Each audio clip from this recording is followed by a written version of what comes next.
minus 40 seconds.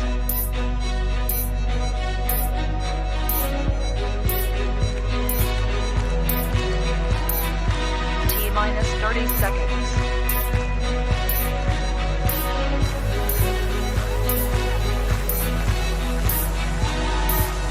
T minus 20 seconds.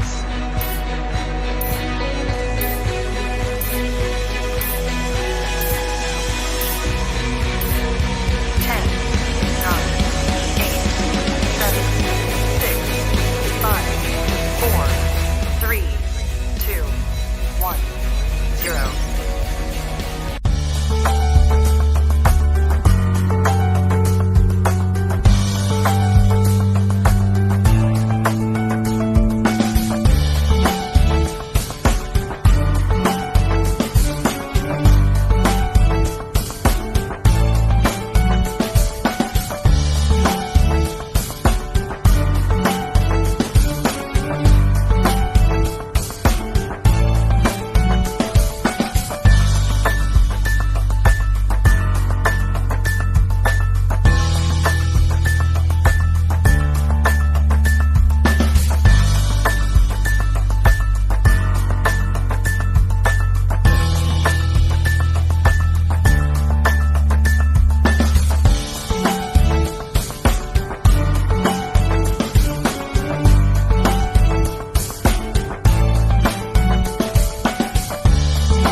Magandang gabi mga kapatid. Salamat po dahil binigyan po ako ng pagkakataon na maging bahagi ng online devotion na ito. Sa ating pag-uusapan po ngayon ay patuloy na napakahalaga po sa ating buhay sa pagsisimula ng taon at isang maligaya at masagana at higit sa lahat ay mapagpalang bagong taon sa bawat isa at nawa po ay ang bawat isa po sa atin ay nasa mabuting kalagayan ngayon. Ano pa man ang ating pagdaanan ay patuloy lamang po tayo na sa Panginoon magtitiwala. Ang ating pong pag-aaralan ngayon ay pinamagatan pong The Greatest Commandment na mababasa po natin sa Mark 12 verse 28 to 34 at akin pong babasahin sa NIV version po. One of the teachers of the law came and heard them debating. Noticing that Jesus had given them a good answer, he asked him, "All of the commandments, which is the most important?" The most important one, answered Jesus, "Is this, Hear, O Israel, the Lord our God, the Lord is one. Love the Lord your God with all your heart, and with all your soul, and with all your mind, and with all your strength. The second is this, love your neighbor as yourself. There is no commandment greater than this." "Well said, teacher," the man replied. "You are right in saying that God is one, and there is no other but Him. To love Him with all your heart, with all your understanding, and with all your strength, and to love your neighbor as yourself is more important than all burnt offerings and sacrifices." When Jesus saw that he had answered wisely, he said to him, "You are not from the kingdom of God. You are not far from the kingdom of God." And from then on, no one dare ask him any more question. Tayo po'y panandaliang manalangin.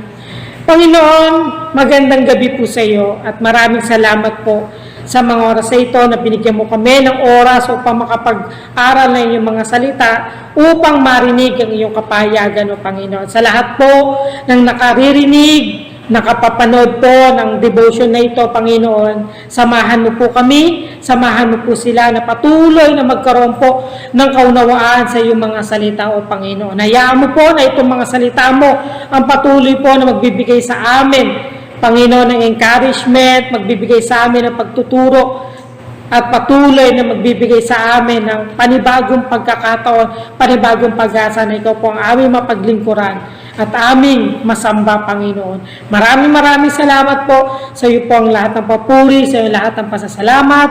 In the mighty name of Jesus we pray. Amen. Ayan. At ngayon po, ito po yung ating pag-aaralan, The Greatest Commandments. Ayan. Napakarami po ng kung ating po pag-aaralan yung book or yung Pentateuch, meron po doon 613 na itinalang law or yung kautusan or commandments. Pero dito po sa pag-uusapan po natin ay meron lamang pong dalawa, mga kapatid.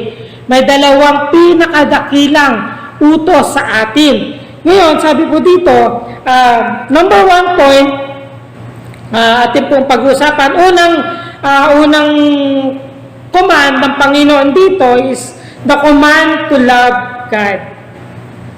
The command to love God, sabi po dito ay, kung ating babalikan, sabi po ng Panginoon po dito ay, one of the teachers of the law came and heard them debating, noticing that Jesus had given them a good answer. He asked him, "Of all the commandments, which is the most important?" Ito pong sagot ng Panginoon.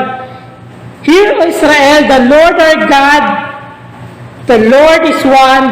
Love the Lord your God with all your heart, and with all your soul, and with all your mind, and with all your strength." Sabi po dito, the command to love God with all your heart, with all your soul, with all your strength, and with all your mind. Mapansin po natin dito, mga kapatid, dun po sa simula ng chapter 12, iba't ibang klase ng tao, iba't ibang tao yung nagtanong dito sa Panginoon na talagang, kung babasahin po natin yung Matthew, Mark, and Luke, meron po dong Pariseo, meron po dong scribes, at meron po dong Saduceo. At ito po mga taong ito talagang gustong hulihin ng Panginoon, gusto talaga nilang mahuli yung ating Panginoon na magkamali or talagang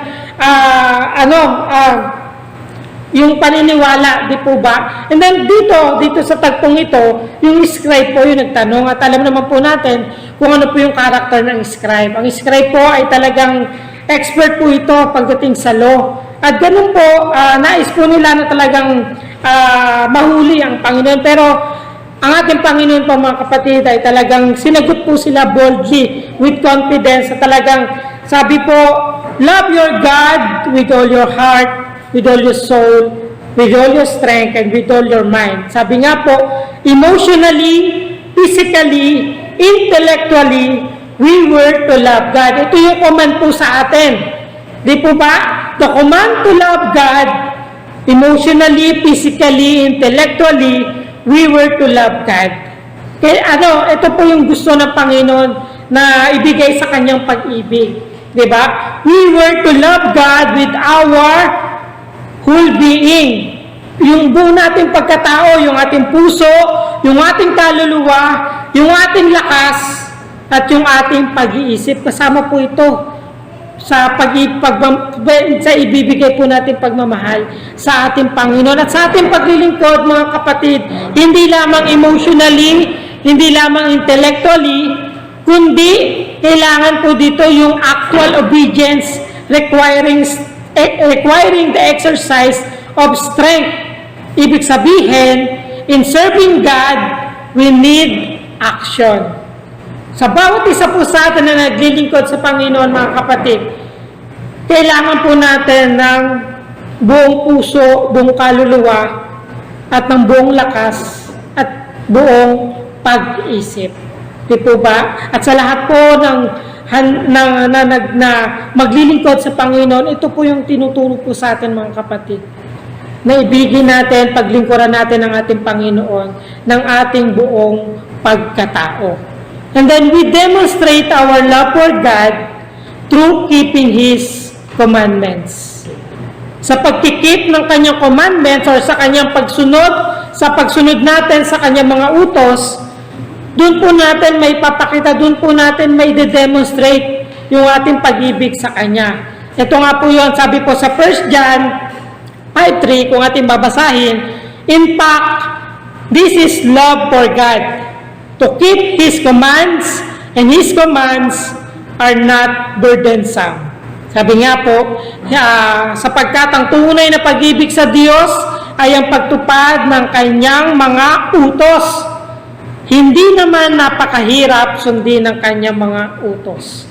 Di po ba? Ito yung, this is the love na may papakita natin sa Panginoon. Ano po ito? Yung pagsunod sa kanyang mga utos. And then letter B, sabi po, this is evidence that we love Jesus. Sabi po sa John 14:15, if you love me, keep my commands. Kung iniibig ninyo ako, tutuparin ninyo ang aking mga utos. Ano po ba yung pinag-uutos sa atin ng ating Panginoon? Ano ba yung iniwan niya sa atin? Ano bang iniwan niya sa atin na kailangan po nating hanggang ngayon ay gawin? Di ba sabi po sa Matthew 28:19-20 or 18 to 20, kung ating pong babasahin yun, napakalinaw po doon, mga kapatid, na yun po yung ating tungkulin dito sa mundong ito. At doon sa pamamaraang yun, mga kapatid, na ipapakita po natin yung ating pag-ibig sa Panginoon sa pamamagitan ng pagsunod natin sa kanyang mga utos. Sabi nga po, genuine love for God is followed in importance by a genuine love people. Kung iniibig natin ang Panginoon, ang sabi ng ating Panginoon dito sa ating binasa, mga kapatid, hindi lang the command to love God ang ibinigay niyang greatest commandments dito, kundi yung second, sabi po dito, the second is this, love your neighbor as yourself. There is no commandment greater than this.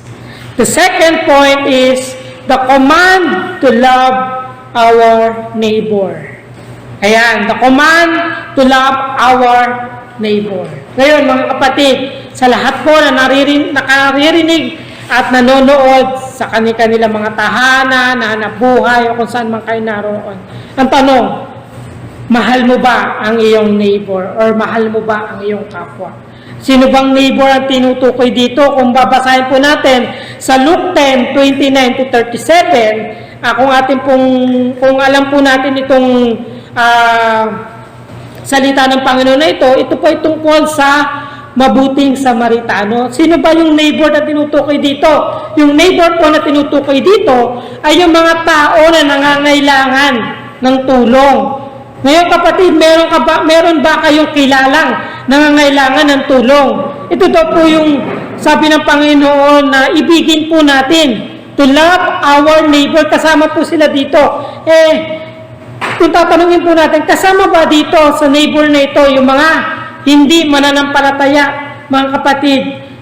Kasama po sila dito. Higit po na dapat po sila ay iniibig natin. Dahil sila po yung dapat na dalhin natin or dapat na makilala nila ang ating Panginoon. Dapat na sila mismo yung magkaroon ng tunay na relasyon sa ating Diyos. Kaya, mga kapatid, the second commandment, the second greatest commandment sa atin is to love our neighbor. At ito po ay utos sa ating mga mananampalataya.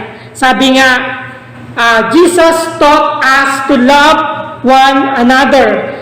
Kung babasahin po natin sa John 13 or sa 1:13, 34-35, ang sabi po dito, isang bagong utos ang sa inyo'y ibinibigay ko, na kayo'y magmahalan sa isa't isa, kung paanong minahal ko kayo, magmahalan din kayo sa isa't isa. Kaya natin iibigin ang ating kapwa, ang bawat isa, dahil yun ang unang naramdaman natin sa ating Panginoon. Yun yung unang ibinigay sa atin ng Panginoon, yung pag-ibig niya. Kaya ang nais ng Panginoon, mga kapatid, sundin natin ang kanyang utos. Love our neighbor. Kaya ang gagawin natin, anong gagawin natin? Iibigin natin ang ating kapwa. Paano kung kasama ba dito sa neighbor na ito, yung mga galit sa atin? Kasama po mga kapatid. Kasama po sila. Di po ba? Kasama sila sa ating iibigin. Sabi nga sa kanyang mga salita, di ba, merong sa kanyang mga salita na ipanalangin natin yung mga taong umuusig sa atin. Di ba? Pagpapalain natin sila sa pamamagitan ng pananalangin sa kanila. Napakahalaga po nito mga kapatid, di ba? Sa pamamagitan nito ay makikilala ng lahat ng mga tao na kayo ay aking mga alagad kung kayo'y may pag-ibig sa isa't isa. Yun po yung tinutukoy sa John 13:34 to 25. Hindi po tayo katulad ng mga Pariseyo, hindi po tayo tulad ng mga Skriba, hindi po tayo tulad ng mga Saduseyo, na marami lang alam sa salita ng Panginoon, na marami lang alam sa kautusan o sa law. Hindi tayo yung katulad nila na puro tanong lang, puro usyoso lang, kundi tayo yung mga alagad ng Panginoon na sumusunod o susundin ang utos ng ating Diyos. Na susunod tayo, maglilingkod tayo sa Kanya, na kasama ang ating puso, ang ating lakas, ang ating isip, ang ating kaluluwa. Kasama po ito mga kapatid.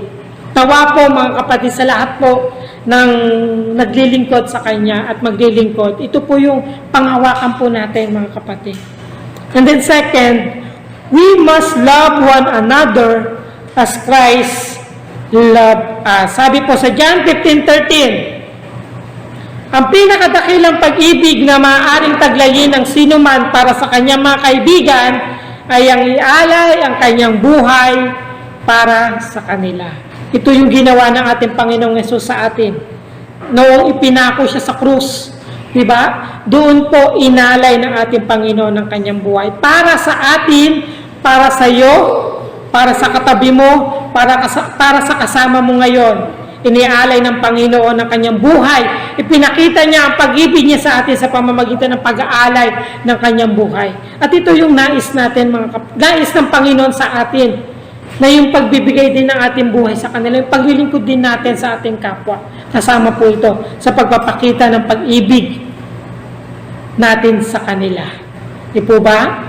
Kaya mga kapatid, simulan natin itong taon na ito ng punong-puno po tayo ng pag-ibig na galing sa Panginoon.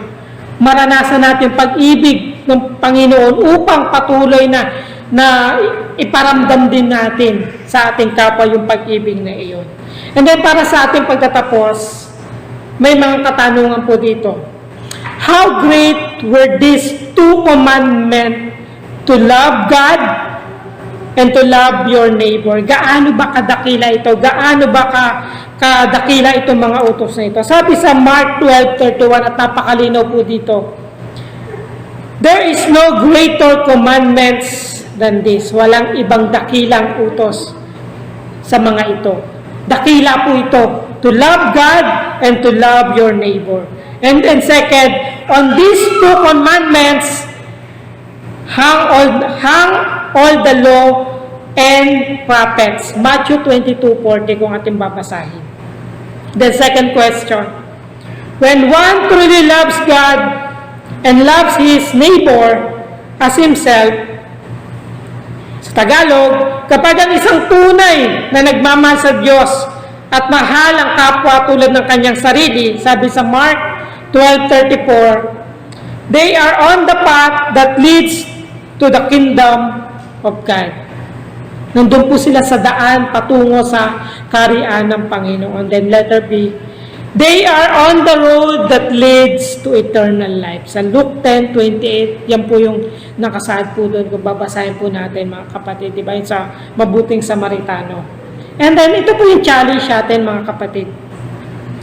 If you want to receive eternal life and become a citizen of the kingdom, then demonstrate your love for God by obeying His commands. Ano yung commands niya? Matthew 28:18-20. Ito yung the Great Commission na pinagkatiwala sa atin sa lahat ng mananampalataya. And live a life of faith in Jesus that is focused on loving God and loving others. Sa lahat po sa atin, ito po yung challenge mga kapatid. Sa lahat ng nanonood na nakaririnig. Ito yung iniutos niya sa atin sa Matthew 28:18-20. At yung greatest commandments ng Panginoon ay ating ibigin siya ng buong puso, ng buong kaluluwa, ng buong lakas, ng buong pag-iisip. At ibigin natin ang ating kapwa gaya ng ating sarili. Nawa mga kapatid, itong mga salita ng Panginoon ay patuloy po na magbibigay sa atin ng pananampalataya, magbibigay sa atin ng motivation para tayo ay makapagpatuloy. At sa gabing ito, patuloy ang Panginoon lamang ang ating mapapurihan, masamba at mapasalamatan. Maraming salamat po. Tayo po'y manalangin. Panginoon, maraming salamat. Salamat sa pag-ibig mo sa amin, O Diyos. Dahil dito, Panginoon, malaya kami. Malaya rin kami na ibigin ang aming kapwa, O Diyos.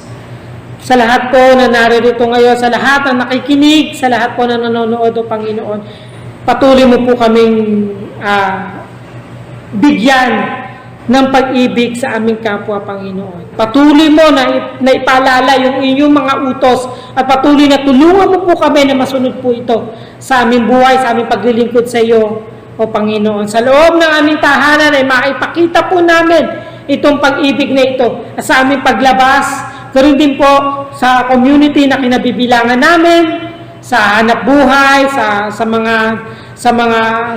pag-aaral, O Panginoon, sa bawat parte ng aming buhay ay may pakita po namin ito na ikaw ay aming iniibig at iniibig din namin ang aming kapwa, O Panginoon. Maraming salamat po. Pagpalain mo po ang bawat isa, siksik, liglig, umaapaw na pagpapala, Panginoon, ang ibibigay mo po sa amin, O Panginoon. Sa panibagong taon na ito, ikaw ang patuloy po namin iibigin ang aming kapwa, Panginoon. Salamat po sa iyo po ang pinakamataas sa papuri, pasasalamat, pagsamba. In the mighty name of Jesus we pray. Amen. Amen. God bless you all po mga kapatid. Salamat po. To God be the glory.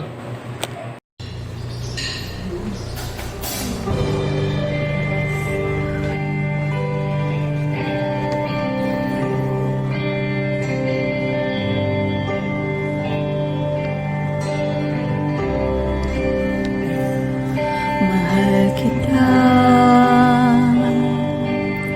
walang hanggan ang iyong biyaya. Buong buhay, hawak mo sa iyong kamay. Mula sa aking pagmulat hanggang sa paghiling, awitin ko ang kabutihan ng Diyos. Ika'y tapat sa habang buhay, ika'y mabuti magpakailanman. Hanggat ako'y nabubuhay, awitin ko ang kabutihan ng Diyos. Ang tinig mo siyang gabay sa kasakitan.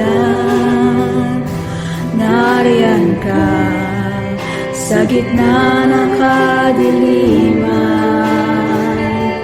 Ika'y aking kaibigan, O Diyos aking Ama, at ako'y buhay sa kabutihan ng Diyos.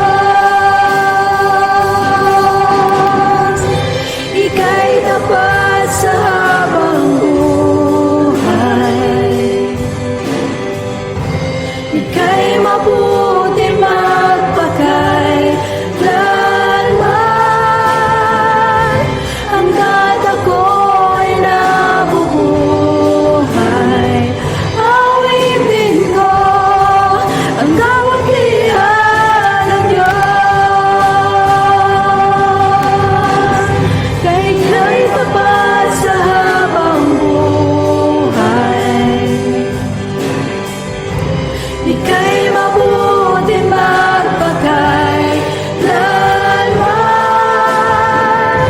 Hanggat ako'y nabubuhay, awitin ko ang kabutihan ng Diyos.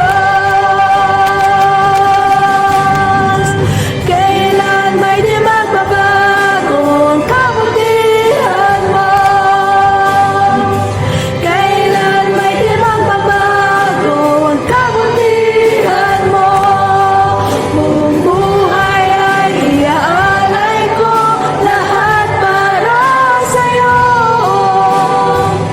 Kailan may di magbabago ang kabutihan mo, kailan may di magbabago ang kabutihan mo, kailan may di magbabago ang kabutihan mo. Buong buhay ay iaalay ko lahat para sa'yo. Kailan may di magbabago ang kabutihan mo.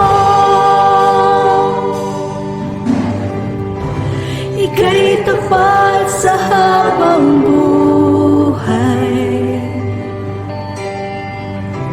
ika'y mabuti magpakailanman.